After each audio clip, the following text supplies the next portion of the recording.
Good morning students.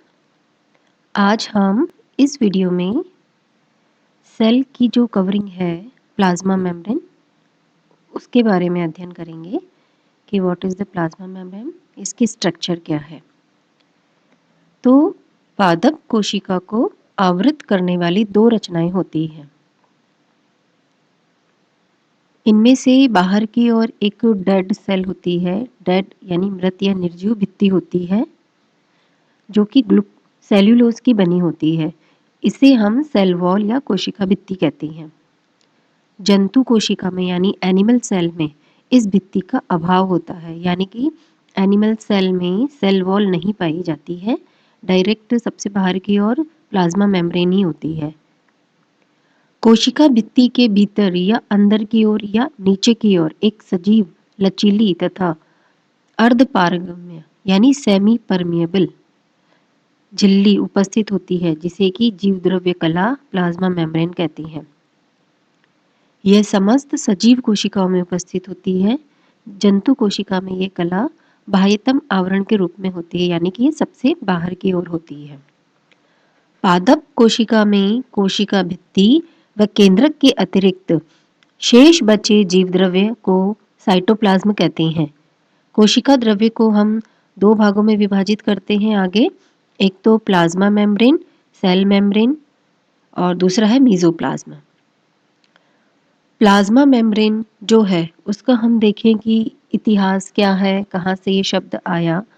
तो जीवद्रव्य कला या प्लाज्मा मेम्ब्रेन को cell membrane, plasmalemma, plasma झिल्ली, कोशिका कला इत्यादि नामों से पुकारा जाता है। जीवद्रव्य की यानी साइटोप्लाज्म की बाह्य सतह को सर्वप्रथम नगेली एंड क्रैमर ने सी नगेली एंड सी क्रैमर ने 1855 में कोशिका कला नाम दिया। सेफ्रिज एंड प्लोव ने इसे जीवद्रव्य कला या प्लाज्मा झिल्ली, प्लाज्मा लेमा नाम दिया। और अधिकांश जो साइटोलॉजिस्ट थे कोशिका कला को जीवद्रव्य कला कहना अधिक उपयुक्त मानते थे, क्योंकि कोशिका कला शब्द से कोशिका भित्ति का भ्रम होता है, यानी कि दोनों मिक्सअप नाम है, इसलिए उन्होंने इसको जीवद्रव्य कला ही सही समझा।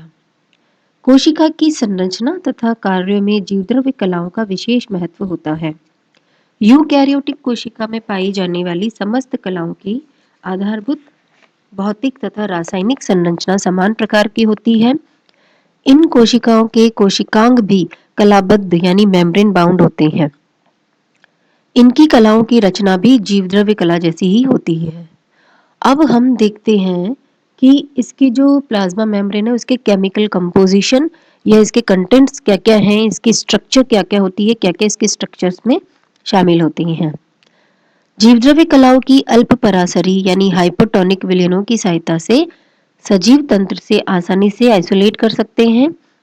और ये जो मेम्ब्रेन है उनका हम आर्टिफिशियल तरीके से सिंथेसिस भी किया जा सकता है।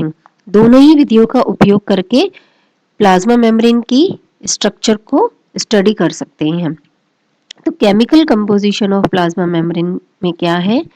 विभिन्न स्रोतों से प्राप्त जीवद्रव्य कलाओं के रासायनिक घटकों के अनुपात में यद्यपि मामूली अंतर पाया गया है, फिर भी घटकों के प्रकारों में एकरूपता देखी गई है। जीवद्रव्य कला मुख्यतः प्रोटीन तथा लिपिड की बनी होती है, अतः इसे लाइपोप्रोटीन कला कहते हैं। प्रोटीन्स व लिपिड्स के अतिरिक्त अल्प मात्रा में ओलिगोसैकेराइड्स जो कि 1 to 5%, वाटर जो कि 20% भी पाए जाते हैं। जीवद्रव्य कला में लिपिड्स 28 से 70% तथा प्रोटीन 20 से 70% तक होते हैं। इससे स्पष्ट होता है कि भिन्न भिन्न सजीवों की कलाओं में इन अवयवों की आपेक्षिक मात्राएं काफी भिन्न भिन्न होती है। लिपिड्स, सबसे पहले हम देखते हैं लिपिड्स जो कि किस तरीके से प्लाज्मा मेम्ब्रेन में। लिपिड्स ट्राइग्लिसराइड्स होते हैं जो वसीय अम्ल तथा ग्लिसरॉल से बने होते हैं। लिपिड के एक अणु में सिर तथा पुच्छ भाग होते हैं। सिर भाग यानी कि हेड जो होता है पोर्शन, ये आप डायग्राम में देख सकते हैं। इस तरीके से होती है इसकी स्ट्रक्चर। एक अणु में सिर तथा पुच्छ भाग होते हैं, इसके हेड और टेल का बना होता है। सिर भाग जो हेड होता है इसका हाइड्रोफोबिक होता है, यानी कि जल अप्रिय, जो जल से नफरत करने वाला होता है, जल के साथ या वाटर के साथ, वाटर मॉलिक्यूल के साथ कोई भी बॉन्ड नहीं बनाता है। वो क्या होता है कि जो वसी अम्लों से निर्मित होता है वह जल में अविलेय होता है। जल में अविलेय होता है, जल से नफरत करने वाला होता है, हाइड्रोफोबिक होता है। और सिर भाग हाइड्रोफिलिक होता है, जो ग्लिसरॉल से निर्मित व जल में विलेय होता है, जबकि जो टेल वाला पार्ट है वो हाइड्रोफोबिक होता है। हेड वाला पार्ट होता है इसका हाइड्रोफिलिक, और जबकि जो टेल वाला भाग होता है वो हाइड्रोफोबिक होता है, और वो वसी अम्लों से निर्मित होता है और जल में अविलेय होता है। कलाओं में उपस्थित लिपिड्स मुख्यतः फॉस्फोलिपिड्स, कोलेस्ट्रॉल तथा गैलेक्टोलिपिड्स होते हैं। भिन्न भिन्न कोशिकाओं की कलाओं में इनकी अपेक्षित मात्रा भिन्न भिन्न होती है। मुख्य जीवद्रव्य कला में गैलेक्टोलिपिड्स व कोलेस्ट्रॉल की मात्रा अधिक होती है, जबकि कोशिकांगों की कलाओं में फॉस्फोलिपिड्स अधिक होते हैं।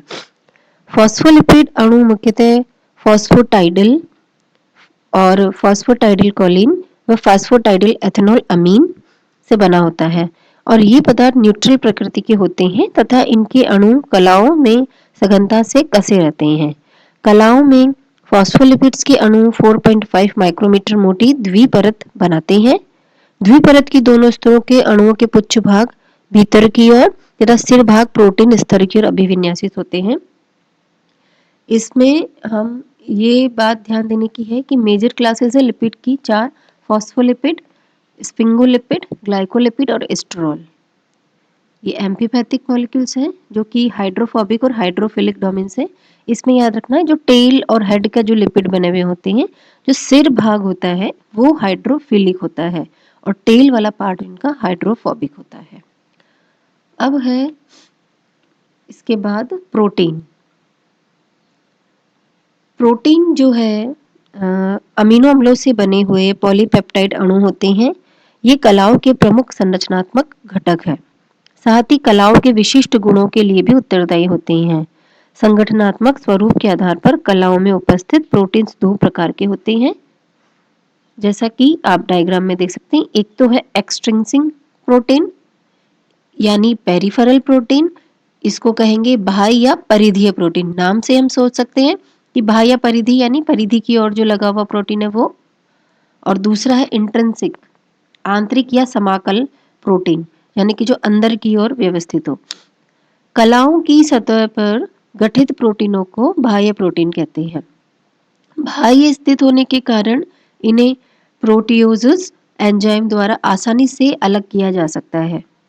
और कौन कौन से दो प्रोटीन परिधीय प्रोटीन है? एक तो स्पेक्ट्रिन आरबीसी की मेम्ब्रेन में जो है प्रेजेंट, और एक है एटीपीएज माइटोकॉन्ड्रिया में जो उपस्थित है। दूसरे इंट्रिंसिक या इंटीग्रल प्रोटीन, ये लिपिड की द्विस्तर में अंतर स्थापित होते हैं। इन्हें आसानी से अलग करना संभव नहीं है क्योंकि ये अंदर की ओर स्थित है। अलग इसलिए नहीं कर सकते, अंदर की ओर स्थित है तो पूरी प्लाज्मा मेम्ब्रेन रप्चर हो जाएगी। ये प्रोटीन कला के समाकल हिस्से इंटीग्रल पार्ट के रूप में उपस्थित होते हैं। और अभी जब जितने पहचाने गए हैं प्रोटीन, वो एक तो रोडोप्सिन जो कि रेटिना की कोशिकाओं में उपस्थित है, तथा साइटोक्रोम ऑक्सीड्रेज जो माइटोकॉन्ड्रिया के अंतकला में उपस्थित है। तो ये है प्रोटीन। उसके अलावा है कार्बोहाइड्रेट, जो कि कार्बोहाइड्रेट शॉर्ट कभी तो अनब्रांच भी हो सकते हैं, कभी ब्रांच भी हो सकते हैं, चेन बना के रहते हैं और एक्सटर्नल और इंटरनल दोनों ही फॉर्म में पाए जाते हैं। ज़्यादातर ये ग्लाइकोप्रोटीन और ग्लाइकोलिपिड्स यानी कि ग्लाइकोलिपिड्स यानी लिपिड्स के साथ और ग्लाइकोप्रोटीन यानी प्रोटीन के साथ चेन बना के रहते हैं। अब हम देखते हैं models of plasma membrane. Models of plasma membrane क्या है? स्ट्रक्चर है प्लाज्मा मेम्ब्रेन की।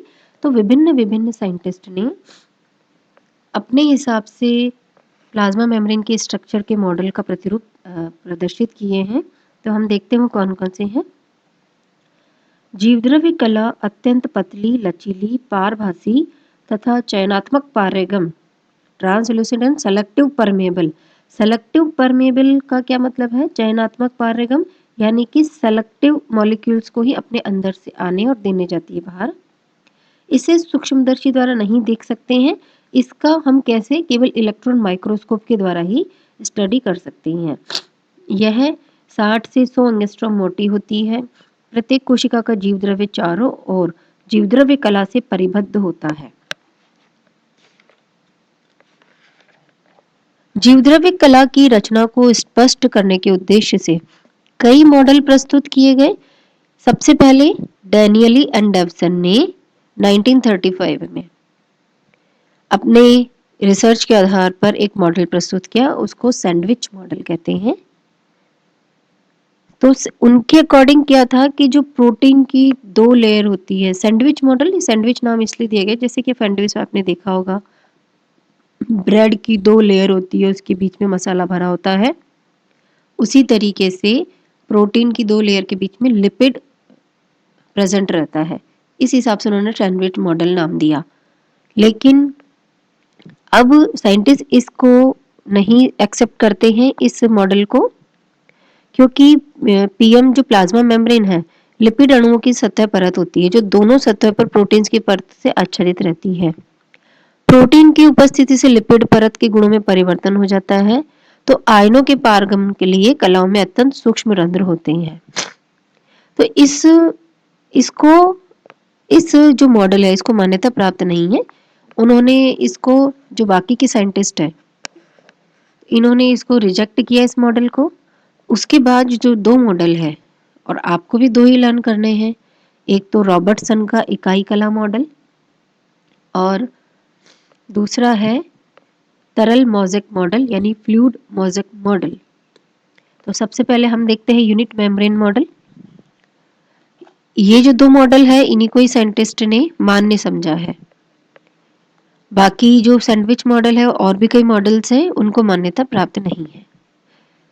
रॉबर्टसन का इकाई कला मॉडल के अनुसार रॉबर्टसन ने 1959 या 60 में इलेक्ट्रॉन माइक्रोस्कोप, एक्स-रे डिफ्रैक्शन तथा कुछ केमिकल स्टडीज के आधार पर जीवद्रव्य कला का यूनिट मेम्ब्रेन मॉडल प्रस्तुत किया, यानी इकाई कला मॉडल। उनके अनुसार जो प्लाज्मा मेम्ब्रेन है लाइपोप्रोटीन की बनी होती है, जिसमें लगभग 40% लिपिड्स तथा 60% प्रोटीन्स होते हैं। मॉडल के अनुसार इकाई कला त्रिपर्तीय होती है, 75 एंगस्ट्रॉम की मोटी झिल्ली होती है। 2 बाह्य परतें प्रोटीन्स की बनी होती है। ये गहरे रंग की व जल प्रिय होती है। प्रत्येक परत 20 एंगस्ट्रॉम मोटी होती है और इनके बीच में लिपिड अणुओं की हल्के रंग की जल अप्रिय यानी हाइड्रोफोबिक बाइलेयर अंतर्निविष्ट होती है, अंदर स्थित होती है, जो कि 35 एंगस्ट्रॉम मोटी होती है।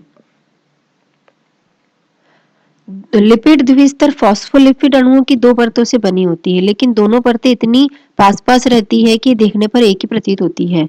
इस प्रकार जीवद्रव्य कला वास्तव में 4 परतों, 2 प्रोटीन तथा 2 वसा की बनी होती है, लेकिन दिखने में वो त्रिपर्तीय प्रतीत होती है। रॉबर्टसन ने त्रिपर्तीय रचना को यूनिट मेम्ब्रेन मॉडल का नाम दिया, क्योंकि उनके अनुसार कोशिका में उपस्थित अन्य समस्त कलाएं भी इसी प्रकार से घटित होती है। कई पादप तथा जंतु उत्कों की कलाओं का अध्ययन करने के बाद रॉबर्टसन ने ये परिकल्पित किया कि समस्त सजीवों की कलाएं यूनिट मेम्ब्रेन के अनुरूप बनी होती है। अब इस जो यूनिट मेम्ब्रेन है इसमें कमी क्या थी कि जो कलाएं होती है वो कोशिका तथा इसके बाह्य आवरण के मध्य परासरणी रोध के रूप में काम करती है, और यूनिट मेम्ब्रेन मॉडल में ये कमी है कि इसके द्वारा कलाओं के चयनात्मक पारगम्यता के गुण को स्पष्ट नहीं किया जा सकता, यानी वो इसको समझा नहीं सके कि किस तरीके से वो सेमी परमेएबल है, क्योंकि इसमें कोई बिल्कुल पैक्ड स्ट्रक्चर उन्होंने बताई, कोई गैप नहीं बताया उसमें। दूसरा जो मॉडल है वो है जो कि फ्लूइड मोज़ेक मॉडल यानी तरल mosaic model. Unit membrane model की कमियों को ध्यान में रखते हुए सिंगर तथा निकोलसन ने जीवद्रव्य कला का फ्लूइड मोज़ेक मॉडल प्रस्तुत किया, जो कि अब सर्वाधिक मान्य तथा उपयुक्त मॉडल है। इसके अनुसार जीवद्रव्य कलाएं लिपिड्स तथा प्रोटीन्स की बनी होती है। लिपिड्स के अणु अर्ध तरल अवस्था में रहते हैं यानी सेमी फ्लूइड, तथा इंटीग्रल प्रोटीन यानी समाकलित प्रोटीन्स के साथ मोज़ेक मोज़ेक यानी कि चितकबरे साँचे में व्यवस्थित रहते हैं। इकाई कला की भांति प्रोटीन्स लिपिड अणुओं को आच्छादित कर सैंडविच नहीं बनाते हैं, जबकि प्रोटीन्स ग्लोब्यूलर या गोलाकार प्रकृति के होते हैं जो अर्ध तरल लिपिड्स की द्विपरत में आंशिक या पूर्ण रूप से अंतः स्थापित रहते हैं। लिपिड परत में धसे हुए प्रोटीन को समाकल प्रोटीन, इंटीग्रल या इंट्रिंसिक प्रोटीन जो कि 70% है, तथा लिपिड की सतह पर सीमित रहने वाले प्रोटीन्स को परिधीय प्रोटीन्स या पेरिफेरल एक्सट्रिंसिक प्रोटीन्स या 30% जो मात्रा होती है वो कहते हैं उनको। समाकल या आंतरिक प्रोटीन्स को आसानी से नहीं अलग कर सकते, जबकि जो पेरिफेरल परिधीय बाह्य प्रोटीन है उनको आसानी से अलग कर सकते हैं क्योंकि वो बाहर की ओर रहते हैं। अधिकांश परिधीय प्रोटीन्स एंजाइम के रूप में, जबकि समाकल प्रोटीन्स वाहकों के रूप में कार्य करते हैं। जीवद्रव्य कला में वसाएं अधिकतर ग्लाइकोलिपिड्स तथा इसमें आप जैसे कि डायग्राम में देख सकते हैं ग्लाइकोलिपिड, ग्लाइकोप्रोटीन और जो बाहर जो है इसकी प्लाज्मा मेम्ब्रेन की लेयर के आउटर मेम्ब्रेन में आप देख सकते हो बाहर की ओर एक तो एक्सट्रिंसिक प्रोटीन जो है और एक इंटीग्रल प्रोटीन और पेरिफेरल प्रोटीन को देख सकते हो और एक अंदर जो धसी हुई प्रोटीन है उसको भी देख सकते हो। जीवद्रव्य कला में वसाएं अधिकतर ग्लाइकोलिपिड्स तथा फॉस्फोलिपिड्स प्रकार की होती है। लिपिड द्विपरत में ध्रुवणता या पोलैरिटी पाई जाती है, अर्थात द्विपरत में वसा अणु इस प्रकार व्यवस्थित होते हैं कि इनका जल प्रिय यानी हाइड्रोफिलिक सिर हेड भाग बाहर की ओर, जबकि जल विरागी जो हाइड्रोफोबिक टेल है वो अंदर की ओर रहता है। लिपिड्स की दोनों आणविक परतें एक दूसरे से प्रगाढ़ रूप से पास होने के कारण एक ही परत के रूप में प्रतीत होती है, और जैसे कि टेम्परेचर बढ़ता है तो लिपिड अणुओं की पोलैरिटी ब्रेक हो जाती है और ये तरल अवस्था प्राप्त कर लेते हैं। जिस तापक्रम पर वसा परतें अव्यवस्थित होकर तरल हो जाती है उसे ट्रांजिशन टेम्परेचर या संक्रमण तापक्रम कहते हैं। अर्ध तरल वसा में समाकल प्रोटीन्स अंतःस्थापित हो जाते हैं और कला को जब लिक्विड हो जाते हैं थोड़े से तो कला को ये मोज़ेक या चितकबरा स्वरूप प्रदान करती हैं। वसा अणुओं के इस गुण तथा प्रोटीन्स के व्यवहार से जीवद्रव्य कला अधिक पतली, दृढ़ तथा साथ ही लचीली हो जाती है। फ्लूइड मोज़ेक मॉडल के आधार पर जीवद्रव्य कला द्वारा संपादित विविध कार्यों को स्पष्ट भी किया जा सकता है। कला का वसा भाग वातावरण से पूरित तथा वसा विलेय अणुओं व प्रोटीन भाग जल विलेय अणुओं के मार्ग के रूप में प्रयुक्त होते हैं। इस प्रकार जीवद्रव्य कला स्थैतिक न होकर डायनामिक रचना है। इकाई कला मॉडल के अनुसार कलाएं स्थैतिक अर्थात संरचना में स्थायी स्वरूप वाली होती है। परिधीय तथा समाकल प्रोटीन के वे भाग जो वसा परत से ऊपर निकले रहते हैं। परिधीय प्रोटीन तो सबसे ऊपर होती है, उन पर शर्करा अणुओं की श्रृंखलाएं जुड़ी रहती हैं। प्रोटीन शर्करा यानी शुगर, प्रोटीन तथा शर्करा श्रृंखलाओं के योग को ग्लाइकोप्रोटीन कहते हैं, यानी कार्बोहाइड्रेट और प्रोटीन का जो मिक्सचर अणु है वो ग्लाइकोप्रोटीन कहलाता है। ग्लाइकोप्रोटीन्स की श्रृंखला को ग्लाइकोकैलिक्स कहते हैं। ग्लाइकोकैलिक्स द्वारा जीवद्रव्य कला के विभिन्न कार्यों का संपादन होता है, जैसे जीवद्रव्य कला की सुरक्षा, पारगम्यता, परासरण, विसरण क्रियाओं का निर्धारण करना, विभिन्न प्रकार की कलाओं का विशेषता बनाए रखना, कोशिका संजन, पृथक्कीकरण तथा पुनर्योजन आदि। अंत में हम कह सकते हैं कि फ्लूइड मोज़ेक मॉडल के अनुसार जीवद्रव्य कलाएं अर्ध तरल यानी सेमी फ्लूइड, गत्यात्मक यानी डायनामिक रचना है, जिनमें लिपिड्स तथा समाकल प्रोटीन्स मोज़ेक या चितकबरे रूप में व्यवस्थित रहते हैं। तो ये तो है प्लाज्मा मेम्ब्रेन की स्ट्रक्चर, और इसमें जीवद्रव्य कला में कुछ स्पेशलाइज्ड स्ट्रक्चर भी रहती है। इन रचनाओं के अलावा कुछ स्पेशलाइज्ड स्ट्रक्चर भी है। तो क्या क्या है वो? पादप ऊतक में विभिन्न कोशिकाओं की भित्तियां एक दूसरे से संपर्क में रहती है, तो पड़ोसी सेल्स की जो नेबरिंग सेल है, जीवद्रव्य कलाएं सीधे तौर पर एक दूसरे से पृथक रहती है। जंतु कोशिका में यानी एनिमल सेल में कोशिका भित्ति नहीं होती, अतः ऊतक में विभिन्न कोशिकाओं की जीवद्रव्य कलाएं एक दूसरे के पास पास रहती है। दो कोशिकाओं की कलाओं के मध्य लगभग 100 से 200 एंगस्ट्रॉम चौड़ा अवकाश होता है, गैप होता है। दोनों कलाओं के मध्य यानी दोनों प्लाज्मा मेम्ब्रेन के बीच में कई स्थानों पर कुछ विशिष्ट रचनाएं बन जाती है, जिनके द्वारा प्लाज्मा मेम्ब्रेन के संपर्क स्थापित हो जाता है। इन विशिष्ट रचनाओं को जंक्शनल कॉम्प्लेक्स कहते हैं। जंक्शन यानी कि जहां दो या दो से अधिक प्लाज्मा मेम्ब्रेन की निकटता होती है। इन पादप कलाओं में इन रचनाओं का हम देख नहीं सकते, लेकिन ये है कि माइक्रोस्कोप की सहायता से इनका गैप, ये जो जंक्शंस हैं, इनको हम देख सकते हैं।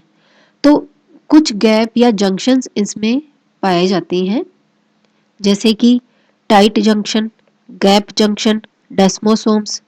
डेस्मोसोम्स के भी कई प्रकार होते हैं, हेमीडेस्मोसोम्स, स्पॉट डेस्मोसोम्स, बेल्ट डेस्मोसोम्स, और एक माइक्रोविलाई और एक है इंटरडाइजिटेशंस। तो ये जो जंक्शंस होते हैं सेल मेम्ब्रेन को आपस में कनेक्टिविटी करके रखते हैं। जो जितने भी जंक्शंस होते हैं इनकी सहायता से आपस में कनेक्टिविटी रहती है। तो इनकी उत्पत्ति कैसे हुई जीवद्रव्य कला की? एक तो ये है कि ये फ्री है, कोशिका की वृद्धि के साथ साथ खुद ही वृद्धि करती गई। दूसरा मत ये है कि साइटोसोल या ग्राउंड प्लाज्मा में एक निष्क्रिय रूप में लाइपोप्रोटीन अणुओं का पूल है। इन कणों के कोशिका द्रव्य की सतह पर आ जाने व वहां पे उपस्थित तथा सक्रिय पदार्थों के सहयोग से जीवद्रव्य कला बन जाती है। तो इस मत को अधिक मान्यता प्राप्त है। तो इनके अनुसार उत्पत्ति इस प्रकार से होती है। दो मत इस संबंध में कि भाई एक तो ये फ्री है, फ्रीली डेवलप हो गई कोशिका की वृद्धि के साथ साथ। दूसरा है कि वहाँ पे लाइपोप्रोटीन जो है अणु वो कोशिका सतह पर आ गए और वहाँ पे उन्होंने बाकी जो सक्रिय पदार्थ उनके सहयोग से जीवद्रव्य कला बनाई है। तो ये थी आज हमारे सेल मेम्ब्रेन की स्ट्रक्चर। आगे आने वाले वीडियो में इसके क्या क्या फंक्शंस हैं, ये किस पर्पस के लिए होती है, वो हम आगे आने वाले वीडियो में देखेंगे। थैंक यू बच्चों।